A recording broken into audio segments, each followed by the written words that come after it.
So every year, we always have a keynote speaker. And today, we're going to hear from Dr. Frank Kaufmann, who's our friend. He's on our board of directors. And I just want to read a little bit about Dr. Frank.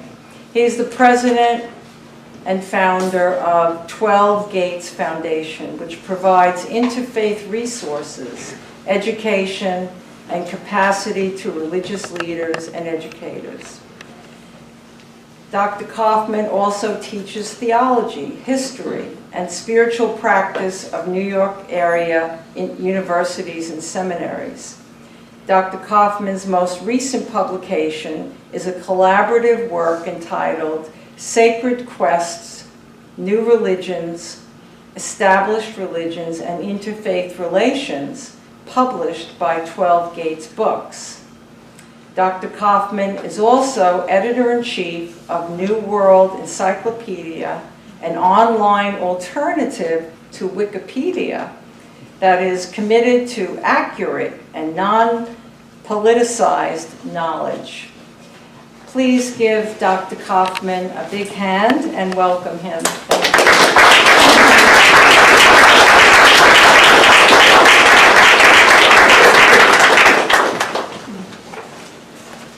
Thank you, Dr. Kathleen. That's not fair to do to somebody. Follow Guruji. If the speech gets to feel long, raise your hand. I'll ask Guruji to step in and make us up. All right. Okay. Rabbi Matus, Dr. Regan, trustees, graduates, students, friends, family, it is my profound honor to receive this opportunity to offer thoughts on the occasion of today's august yet joyful celebration. I'd say we're erring on the side of joyful.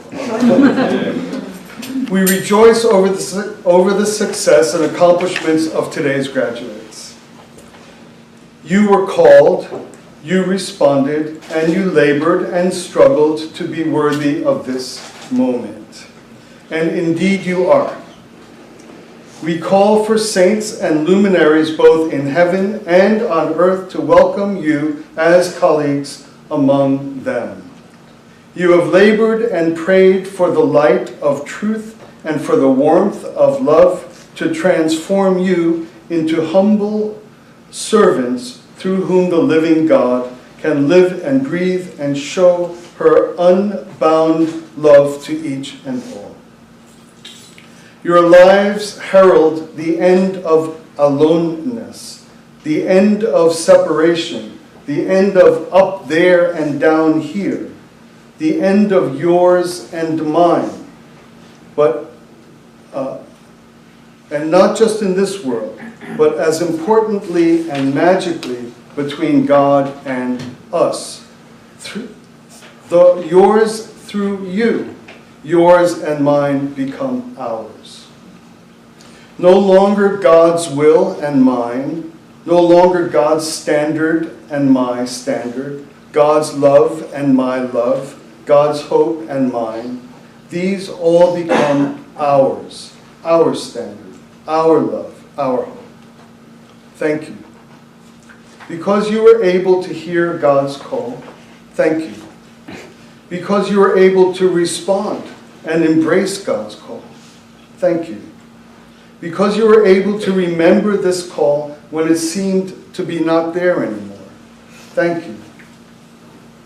When it seemed too much, too hard, too lonely, thank you. Leonard Cohen, the musician and writer, wrote between over 100 verses to produce the 4-verse song, Hallelujah. He wrote that song over the course of 5 years. During one writing session, he's reported to have been in the New York Royalton Hotel, reduced to sitting on the floor in his underwear, filling notebooks, and banging his head on the floor in frustration. I like to think that each person called to mediate God to the world has those same filled notebooks, those hundreds of discarded verses, and that same floor. For your path, for your study, for your prayers, for your battles, and your days and nights in darkness, and days and nights aglow in the radiance of God, we thank you. For what you have done to be here, we thank you. And for what you will do, we thank you. Please try to stay together, if not all, at least some, even smaller circles. The work that you have prepared to do will have you bear some of what God bears. It's very difficult. You can't do it alone. In my few remaining minutes, I would like to offer thoughts about dogma. I've named this little few words in defense of dogma. Dogma and becoming truly interfaith people. I'm going to explain these thoughts through two ideas. One idea is that the idea that there are ordained interfaith ministers and ordained other types of ministers, in my view, is a misunderstanding about the nature of ministry. That's point one. The second thing is that our lives as religious people, there are some things we believe and some things we know. These are different kinds of things. There is a reality in the world that even the most vaunted people have a realm in which they are insecure, unsure, don't really know how well they're doing. This is true for rich people, even extremely rich people. True for the world's greatest athletes, the greatest entertainers, surgeons, in every field where there is superiority and excellence. This area where the top of the top are insecure and still wanting to know, how did I do? Was I okay? Was it okay? Is in the presence of their peers. Imagine being a great comedian. You show up for your performance, you take center stage, the audience is packed with hundreds of people who spent a lot of money to listen to you make jokes for an hour, and then suddenly there, front row center, is one of the legends of comedy there in your audience. Unexpected. Imagine being a billionaire, driving your yacht into the harbor, and unexpectedly there sits Mr. Bezos' yacht. I'm no fan of Mr. Bezos, but still, my yacht doesn't look that great all of a sudden. This is why the nature or idea of interfaith minister should properly be considered as something very odd. Surely every minister on earth should be an interfaith minister above all. A Veerashaivaite priest should be an interfaith minister. A congregational Methodist pastor should be an interfaith minister. How so, or why? Just as with the comedian, who do you really worry about if you're funny or not? Other comedians. They're the ones who know, who you're nervous about performing. So if you're a minister, a guardian and representative of the sacred, a carrier of God's balm into the lives of her children, who's really in a good position to know if you are as good as you're supposed to be, as people say you are? Just like the comedian, is the other ordained saints of the world's traditions. A great rabbi, a great Anglican archdeacon. In this way, my religiosity, my spirituality, my evangelism, my cure of souls, in some ways the real measure of my ordination is our peers. Am I such a great saint because I go clothe some homeless person, while at the same time I disdain a minister in my hometown because she's a Christian or a Jew? There you have it. all ministry, all ordinations should be interfaith ordinations. That's the primary frontier of our profession. That's where we should be nervous.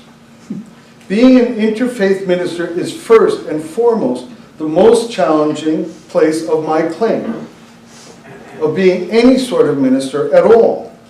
But people are not aware of this fact. So for now, thanks to the genius and profound vision of Rabbi Gelberman, we have All Faiths Seminary International. You are the tip of the spear for what all religious ordinations should be at this time in history.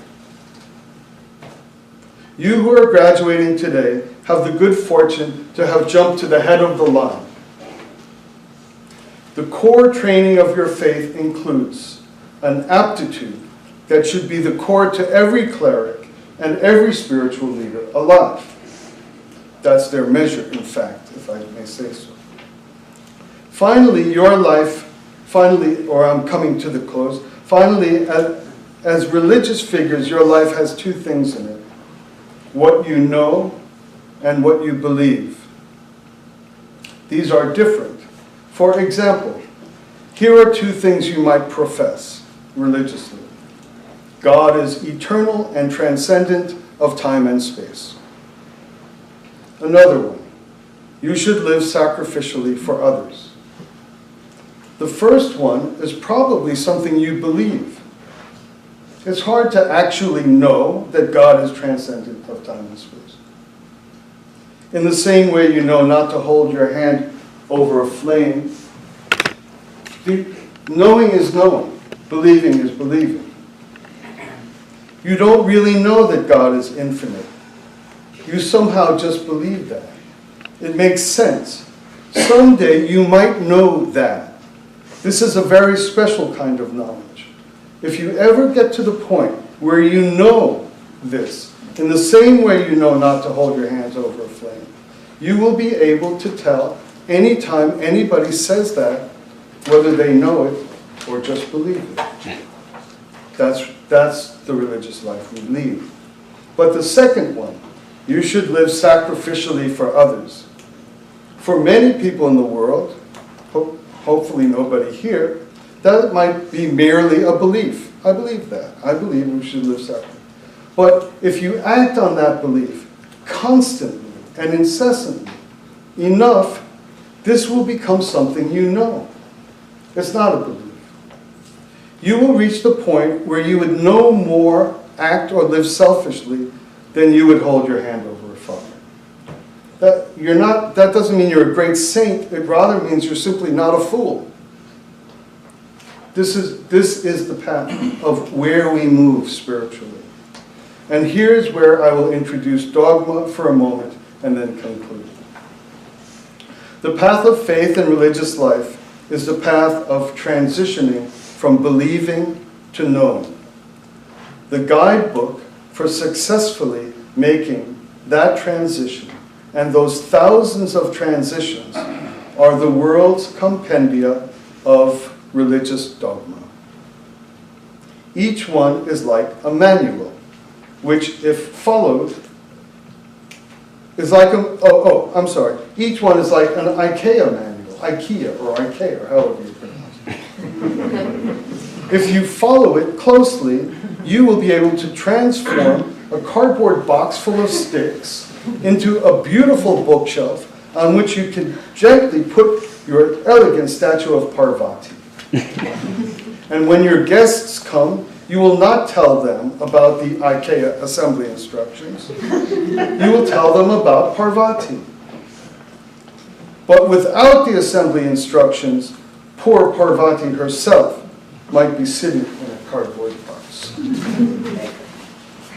There is an unspoken atmosphere in interfaith environments that carries antipathy towards dogma. But without dogma, you could never reach the cherished and sacred space of knowing. You'd be just another clown running around telling other people what you believe. Dogma are the compendia of wisdom that for thousands of years helped people just like us transition from believing to knowing. We follow the manual. Here are some dogmatic claims. Whatever you wish that men would do to you, do so to them.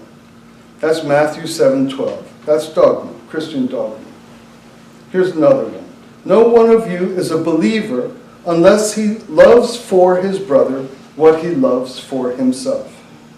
Hadith 40, an Nawawi 13. That's dogma, Muslim dogma.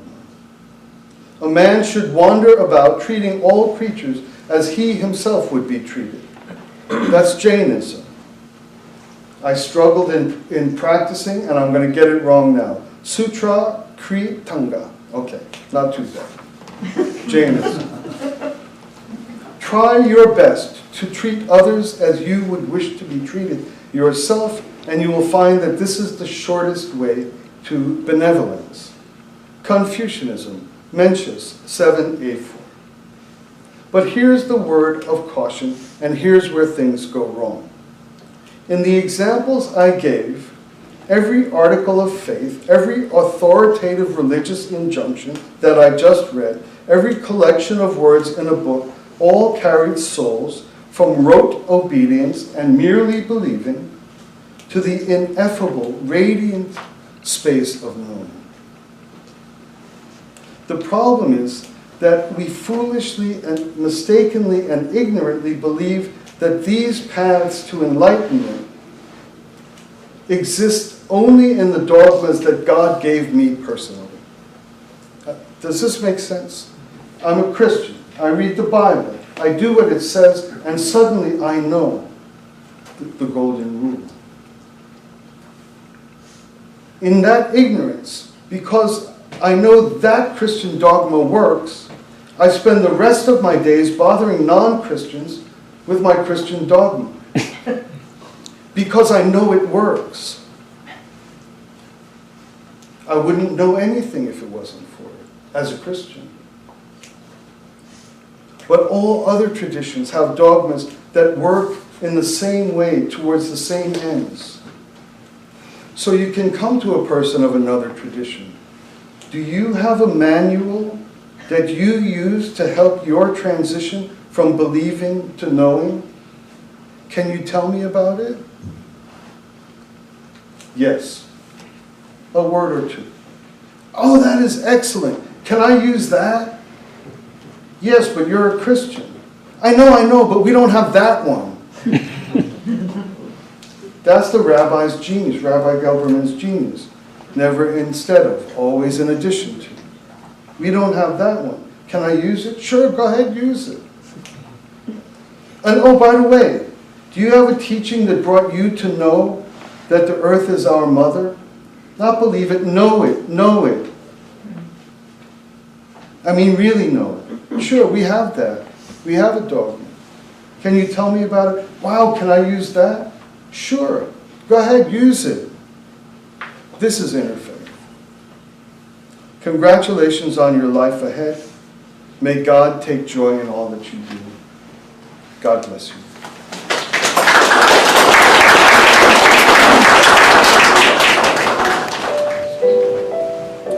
Dr. Frank Kaufmann is president of the 12 Gates Foundation, in which he continues over 30 years of work internationally in the area of religion and peace. He has worked with His Holiness the Dalai Lama, Director of Vatican Services and Commission, and leads from all world's religions in urgent times of war and peace, shepherding long-term construction of relationships among believers and world religions. Dr. Kaufmann also works as scholar areas in knowledge, information, and education, again to support the ideas of peace. He is director of the Professors World Peace Academy, president of the Values in Knowledge Foundation, and editor-in-chief of New World Encyclopedia, an online general knowledge encyclopedia, building the belief that knowledge should serve human efforts for goodness, creativity, and constructive and responsible life. He directed the International Conference on Unity of the Sciences He edited the academic interfaith journal Dialogue and Alliance, which he raised to be voted into the top 10 religious journals by an independent panel commissioned by the American Theological Library Association.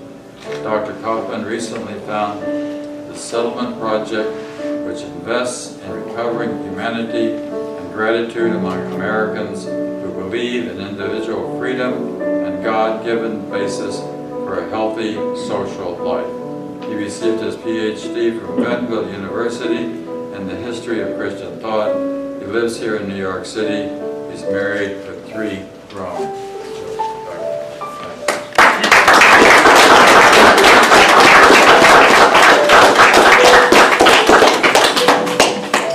Oh, as long as we grab a moment, one of those 3 grown children are here with me today.